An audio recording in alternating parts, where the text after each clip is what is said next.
बिहार शिक्षक भर्ती परीक्षा जो कि 24, 25, 26 अगस्त 2023 को होने जा रही है, उस परीक्षा को लेकर के बीएड अभ्यर्थियों की असमंजस और उसकी दुविधा को ना तो राज्य सरकार सही से दूर कर पा रही है और ना ही आयोग दूर कर पा रहा है। आयोग ने जो ट्वीट करके जानकारी दी है कि परीक्षा अपने नियत समय पर होगी।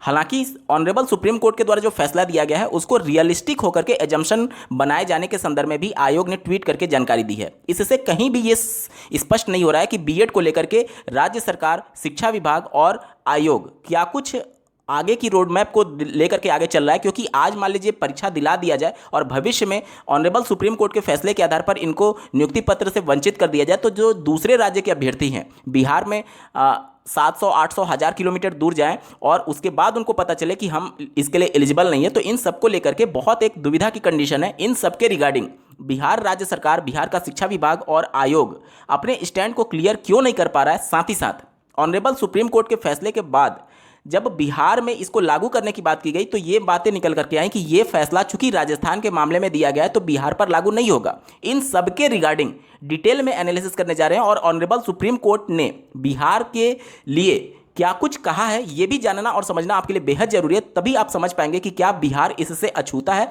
या फिर डायरेक्टली उसका फैसला, ऑनरेबल सुप्रीम कोर्ट का फैसला बिहार की शिक्षक भर्ती को भी प्रभावित करने वाला है। अंत तक जुड़े रहिएगा। नमस्कार दोस्तों, मेरा नाम है नीरज और आप देख रहे हैं कैरियर बिट यूट्यूब चैनल। अगर आप इस चैनल पर पहली बार विजिट कर रहे हैं तो इसको सब्सक्राइब करते हुए बेल आइकन को प्रेस करना ना भूलें। ऑनरेबल सुप्रीम कोर्ट के द्वारा जो जजमेंट दिया गया है आप स्क्रीन पर देख पा रहे होंगे। इस जजमेंट के पेज नंबर 5 पर आप जाएंगे तो यहां पर बिहार के बारे में भी जानकारी दी गई है। देखिए यहां पर मैं आपको बता दूं कि जितने भी केसेज ये ऑनरेबल सुप्रीम कोर्ट में इस मामले से कनेक्टेड किए गए थे विद करके यहां पर मेंशन किया गया है। और साथ ही साथ आपको ज्ञात होगा 2022 में ऑनरेबल सुप्रीम कोर्ट ने सभी राज्यों को आमंत्रित किया था कि वहां पर जो भर्तियां कंप्लीट हो चुकी हैं उसके संबंध में या फिर जो भी अपना पक्ष रखना चाहता है वो आकर के रख सकता है। उस समय उत्तर प्रदेश और बिहार से भी वकील उपस्थित हुए थे अपने पक्ष को रखने के संदर्भ में। इसीलिए आप देख पा रहे होंगे यहां पर सबसे ऊपर देखिए writ petition civil number 137 of 2022। ये केस जो है वो बिहार से जुड़ा हुआ मामला है और बिहार के मामले को भी ऑनरेबल सुप्रीम कोर्ट ने अपने जजमेंट में जगह दी है पेज नंबर 5 पर। जब आप इस कोर्ट ऑर्डर के पेज नंबर 5 पर जाएंगे तो यहां पर साफ शब्दों में 5वें पॉइंट पर इसके बारे में जानकारी दी गई है। आप देखिए, out of the 3 writ petition before us two WP number 137 of 2022 and 881 of 2022 are challenging the notification date 28 June 2018 and the subsequent notification issued by the government of Bihar and UP respectively. यानी कि पहला जो REET petition मैंने आपको बताया 137 of 2022 ये बिहार वाला है, जो कि वहाँ की जो शिक्षक भर्ती प्रक्रिया पहले से रनिंग में है, जो जारी की गई थी। कहने का मतलब कि जो पहले भर्ती कंप्लीट हो चुकी है, ठीक है, 6th फेज की डायरेक्टली बात की जा रही है। देखिए यहाँ पर जो नोटिफिकेशन निकाला गया था राज्य सरकार बिहार के द्वारा उस भर्ती में 28 जून 2018 के इस नोटिफिकेशन को चैलेंज किया गया था।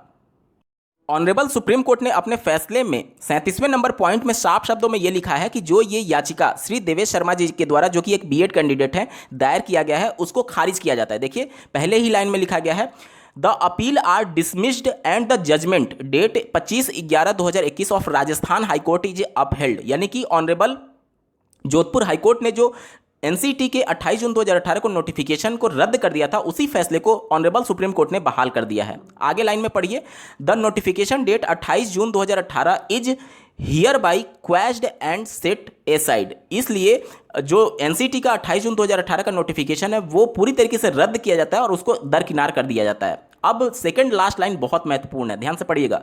The writ petition and all pending applications stand disposed of in light of the above order.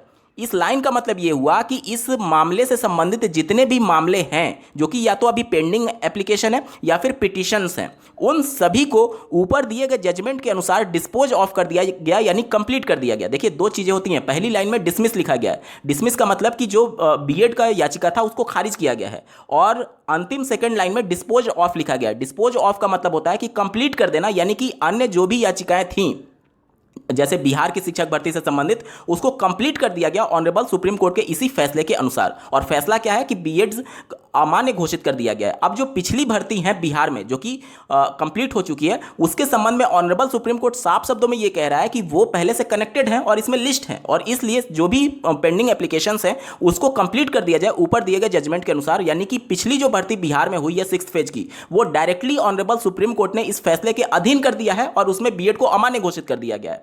अब बिहार में जो ये दावा किया जा रहा है कि यहां पर यह फैसला लागू नहीं होगा, कोर्ट ऑर्डर में साफ शब्दों में लिखा गया है कि यह बिहार से संबंधित भी मामला है, और जब पिछली भर्ती में ये डिसीजन लागू होगा तो जाहिर सी बात है अब 28 जून 2018 का नोटिफिकेशन जिसके आधार पर बीएड अभ्यर्थी को पात्र माना गया है, भले ही इस बार के नोटिफिकेशन में वो मेंशन हो अथवा ना हो, जिस आधार के बेस के आधार पर बीएड को मान्य किया गया था वो आधार ही ऑनरेबल सुप्रीम कोर्ट ने कैंसिल कर दिया है। तो अब किस आधार पर बीएड को शामिल कराया जाएगा ये समझ से परे है, ये ऑनरेबल सुप्रीम कोर्ट ने अपने जजमेंट में खुद लिखा है।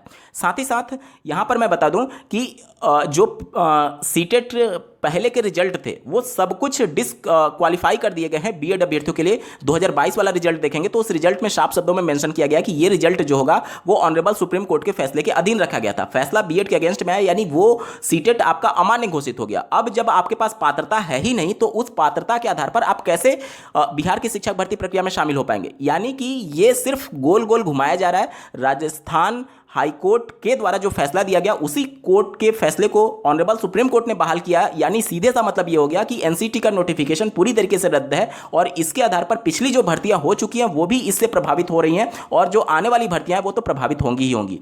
अब सबसे बड़ा सवाल ये आता है कि फिर आयोग, राज्य सरकार और शिक्षा विभाग इसको लेकर के क्लियर स्टेटमेंट क्यों नहीं दे रहा है। देखिए, सबकी अपनी अपनी मजबूरी है। सबसे पहले बात कर लेते हैं आयोग की। आयोग जो है वो एक केवल एग्जाम कंडक्टिंग बॉडी है। वो बिहार राज्य सरकार उसको ऑर्डर करती है कि आप इस प्रकार का नोटिफिकेशन निकालिए शिक्षक भर्ती के संदर्भ में, वो नोटिफिकेशन निकाल देती है। नोटिफिकेशन निकालने के लिए एनसीटी उनको गाइड करता है कि ये पात्र होंगे, आप इसके अनुसार नोटिफिकेशन निकालिएगा। एनसीटी की गाइडलाइन को आधार बनाते हुए वो नोटिफिकेशन निकाल देते हैं। यहाँ पर जब ये फैसला दिया गया उस समय तक मतलब कि नोटिफिकेशन आ चुका था, इस वजह से बिहार में बीएड को पात्र माना गया था। अब आयोग अपनी तरफ से कोई फैसला नहीं लेगा, या तो राज्य सरकार उसको निर्देशित करे या तो एनसीटी उसको गाइडलाइन जारी करके निर्देशित करे। वो केवल उसकी जिम्मेदारी केवल परीक्षा कराने तक है। तो आयोग की मजबूरी आप समझिए, वो अपनी तरफ से कोई फैसला नहीं लेगा, वो तो सीधे बोलेगा ये तो राज्य सरकार की जिम्मेदारी है या फिर एनसीटी की गाइडलाइन की जिम्मेदारी है। तो आयोग से आप उम्मीद नहीं रखिए, क्योंकि उसके पास अधिकार क्षेत्र है ही नहीं इस प्रकार का अपने स्तर पर फैसला लेने के लिए। वो उसकी जिम्मेदारी सिर्फ और सिर्फ परीक्षा कराने की है। राज्य सरकार निर्देशित कर सकती है या फिर जो एनसीटी है वो निर्देशित कर सकता है। आयोग अपनी तरफ से कोई भी फैसला नहीं लेगा। ये तो हो गया कि क्या मजबूरी है आयोग की।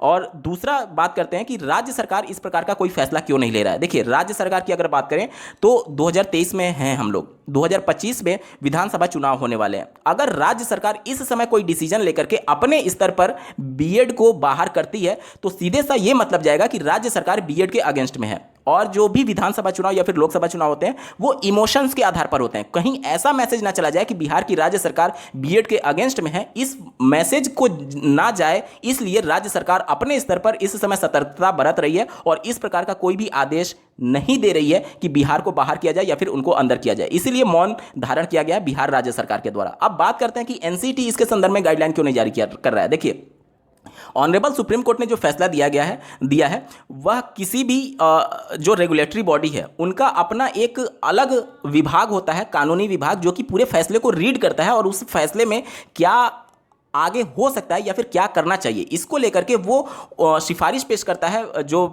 वहाँ के चेयरमैन होंगे, और उनके चेयरमैन के आदेश के बाद कोई नोटिफिकेशन जारी होता है। इस पूरी प्रक्रिया में थोड़ा समय जरूर लग जाता है, क्योंकि जैसा कि आप लोग जानते होंगे कि एनसीटी और एमएचआरडी मिनिस्ट्री खुद पैरवीकार है और वो बीएड के फेवर में ऑनरेबल सुप्रीम कोर्ट में पैरवी कर रही थी। तो सीधे तौर पर देखा जाए तो ये केंद्र सरकार का और एनसीटी का हार है। तो एनसीटी अभी ये तय कर सकता है कि क्या मुझे आगे इसके लिए प्रोसीड करना होगा, यानी अपने जो जिसके लिए वो लड़ाई लड़ रहे थे अपने गजट को लेकर के, क्या वो बीएड को आगे फेवर करना चाहते हैं या फिर केंद्र सरकार एमएचआरडी मिनिस्ट्री जो कि अब शिक्षा मंत्रालय के नाम से जाना जाता है, क्या वो आगे प्रोसीड करेगी। यहाँ पर एनसीटी केंद्र सरकार के इंस्ट्रक्शन का वेट कर सकती है, क्योंकि केंद्र सरकार ने ही उनको आदेशित किया था इस प्रकार के नोटिफिकेशन को जारी करने के संदर्भ में, और एनसीटी जो है वो समय समय पर केंद्र सरकार के सलाह से आबद्ध है इस प्रकार के इंस्ट्रक्शन के लिए। और इस वजह से इस वजह से वह केंद्र सरकार का इंस्ट्रक्शन का वेट कर रही है। केंद्र सरकार अपने आप बंधी हुई है, 2024 में लोकसभा चुनाव होने वाले हैं। केंद्र सरकार नहीं चाहती है कि इस प्रकार का कोई भी मैसेज चला जाए कि हम बीएड के खिलाफ में हैं। यानी कुल मिलाकर के ये साइकिल इसी बात पर टिका हुआ है कि कोई भी अपने स्तर पर इस प्रकार का जल्दी से डिसीजन शायद नहीं लेना चाहता।